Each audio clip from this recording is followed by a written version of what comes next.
Buen día, traders. Habla Nino Di Russo. Hoy es lunes 13 de noviembre del 2023. Son las 5:01 AM en Chandler, Phoenix, Arizona, las 9:01 en Buenos Aires. Faltan 2 horas 29 minutos para la apertura del mercado. Vamos a empezar el briefing de hoy analizando el cierre de los mercados el pasado viernes para inferir el comportamiento hoy. El día viernes bajó la volatilidad a 7,33 y se ubicó en 14,17, un valor que para el escenario actual del mercado podríamos considerarlo como de complacencia, tocando un soporte verdaderamente relevante. En lo que se refiere al impacto que produjo sobre los índices, el SPY de alguna forma logró la mejor semana del 2023 con una suba del 1,56%, comenzó a ponerse bastante exuberante. Y fíjense que de alguna manera al cierre de los mercados 40 minutos después, el pasado viernes, apareció una noticia de una agencia calificadora de riesgo con un outlook negativo respecto a la deuda soberana. No significó bajar la nota, pero sí un outlook negativo. En el pasado, la única vez que ocurrió esto, que fue en mayo, el mercado consolidó y siguió la suba, ¿no? Esto fue por acá durante este año y alcanzó el máximo. Donde comenzó la declinación fue cuando se confirmó por parte de Fitch la baja de la calificación del riesgo. Así que esto por ahora no debiera generar impacto, pero ver para creer. En el caso del Nasdaq Triple Q, la evolución fue del 2,25% y fíjense que se ha vuelto completamente exuberante, está tocando prácticamente la parte superior del canal de la banda de Bollinger. De todas maneras, el MACD tiene muchísima pendiente todavía como para continuar algo más con el impulso. Veremos el impacto que tiene lo que acabo de mencionar en el día de hoy. En el caso de Russell 2000, 1,12 arriba, el peor de los índices dentro de todo, también un patrón de letra H, debajo de la SMA de 50 y en un proceso de dead cross. En el caso de Dow Jones, las industriales, la evolución fue del 1,15% y de alguna forma se está acercando a la parte superior de la banda de Bollinger. El ADX en control claramente es el del ascenso. El petróleo el pasado viernes subió el 2,19%, encontrando piso en la banda de Bollinger inferior. Esta mañana los futuros del petróleo cotizan a $77,36 el barril, con una suba del 0,25%. Como es de esperar, todo esto afecta al rendimiento de los bonos, que en el día viernes bajaron ligeramente el 0,04%, de todas maneras haciendo pie sobre la SMA de 50. De todas formas, fíjense que esta información, un patrón hombro-cabeza-hombro, que de alguna manera debiera comportarse como un patrón bajista. En cuanto al índice del dólar respecto a otras monedas, bajó el 0,07%, pero de todas maneras está estratosférico. Estos dos factores afectan negativamente, como ya saben, en términos generales al mercado. Por otro lado, los metales preciosos como el oro bajó el 1,09% y se instaló sobre la SMA de 200. Como saben también, el oro se utiliza como cobertura en instancias de conflictos de gran envergadura como el que está ocurriendo en este momento en Medio Oriente. En lo que se refiere a la plata, 1,69 abajo, quedó claramente debajo de la banda de Bollinger y debajo de la SMA de 50. Las criptomonedas relevantes, empezando con Bitcoin, bajó el 0,8% y fíjense que de alguna forma peinó la banda de Bollinger superior. Este dato es de esta mañana, cotizando en $36,784. En lo que se refiere a Ethereum, la otra criptomoneda relevante, la evolución fue del 0,07% y fíjense que se metió de a poquito dentro de la banda de Bollinger.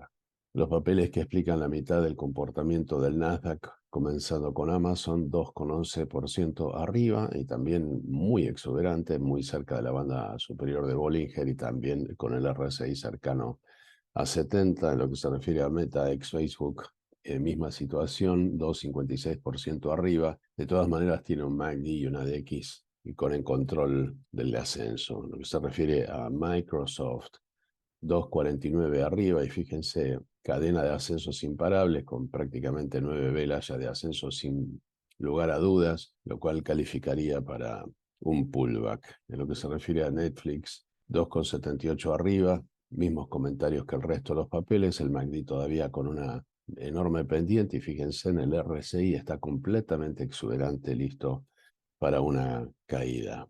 Por otro lado tenemos a Google 1.8% arriba, fíjense que después del resbalón que tuvo con la presentación de resultados, de a poquito se está acercando a la SMA 50 que comenzó a curvarse y que en este caso oficia de resistencia.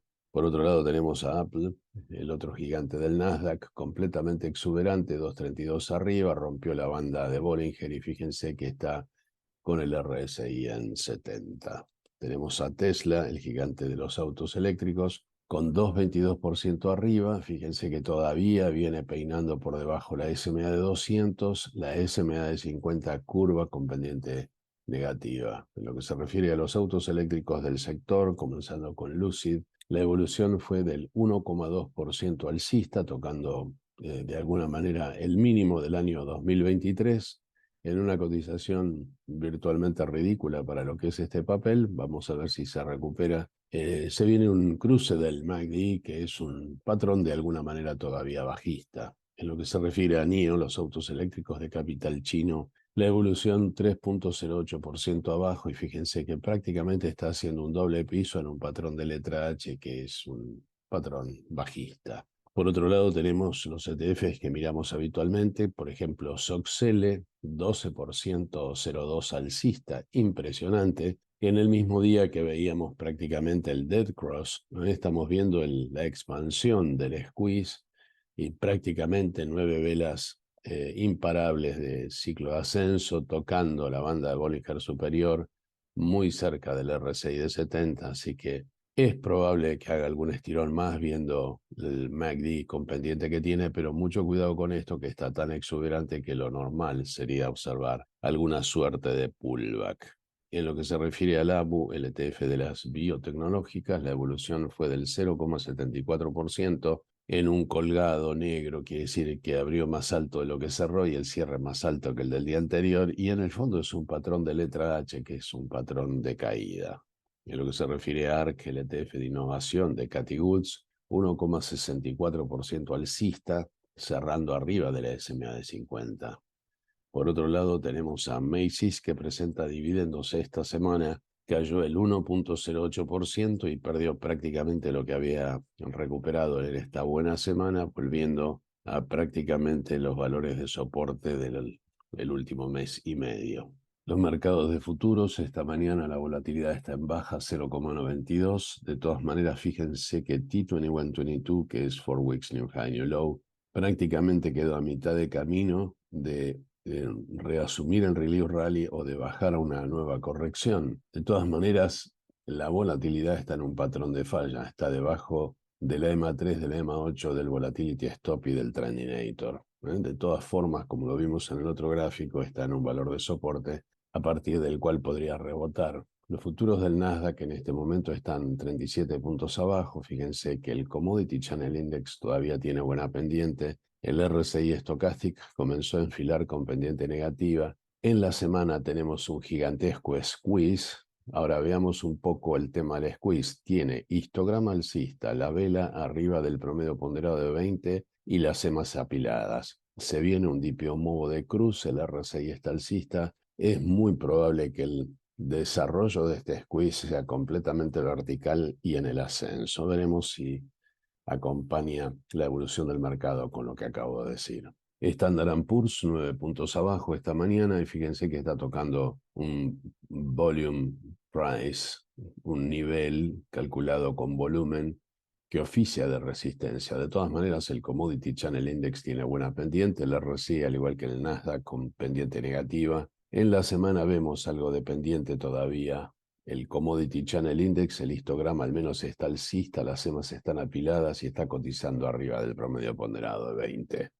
Por otro lado tenemos Russell 2000, 7 puntos abajo, terminó debajo del Volatility Stop del Trendinator, con el Commodity ligeramente en alza esta mañana. El RSI estocástica acaba de terminar un ciclo, está frágil, está debajo de la SMA de 50, como lo ven.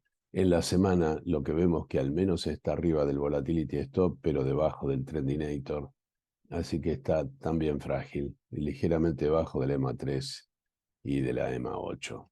Finalmente tenemos Dow Jones, que está a 43 puntos abajo. De todas formas, está, fíjense, arriba del EMA 3, del EMA 8, Volatility Stop y Trendinator está en alza, con un Commodity Channel Index alcista y a punto de cruzar 100. El RSI Stochastic todavía tiene pendiente negativa. En la semana, lo que vemos que está arriba del Volatility Stop, está arriba del Trendinator con un RSI Stochastic nose up y también un histograma del squeeze alcista.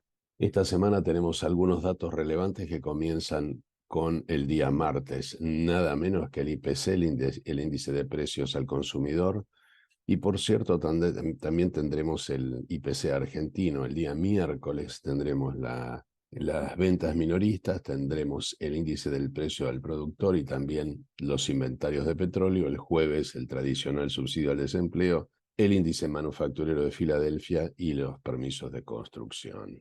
En cuanto a las empresas que presentan sus resultados esta semana, tenemos unas cuantas que son relevantes. Continúa el earning season de un mes que tradicionalmente es muy favorable para los mercados. Entre las empresas más importantes tendremos a Capital, tenemos Central Puerto de Argentina, fíjense, tenemos Intuitive de lo que son las tecnológicas, Bitcoin Depot, Fiskars, Azure, dentro de las más relevantes. Mañana, de las tiendas de departamentos muy importantes, tendremos a Home Depot, PaySafe, Canadian Solar.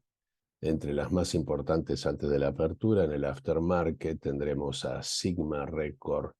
Entre las más importantes, el día miércoles, de lo que son las cadenas de grandes supermercados, a Target, tenemos a Advance Part, tenemos a TGX, que es el operador de TG Maxx. Tendremos a Endava, Jumia, entre las más importantes. En el aftermarket tendremos empresas de software como Palo Alto, Cisco de las tecnológicas, SQM, Copa Airlines, entre las más relevantes. El día jueves continuamos con las grandes cadenas de supermercados como Walmart. También tendremos a Alibaba, tendremos a los department stores como Macy's, Arcos Dorados, tendremos a Nice. En el aftermarket tendremos a Ross, una empresa que vende indumentaria de descuento, también cotiza en el Nasdaq. Tendremos a Gap, a Globant, que es una empresa unicornio argentino, Goodword, Dolby, entre las más relevantes. En el día viernes tendremos a Yatra, Adcore, Spectrum, Twist, DXL. Esto es todo por hoy. Muchas gracias por su atención. Los espero mañana en este mismo canal.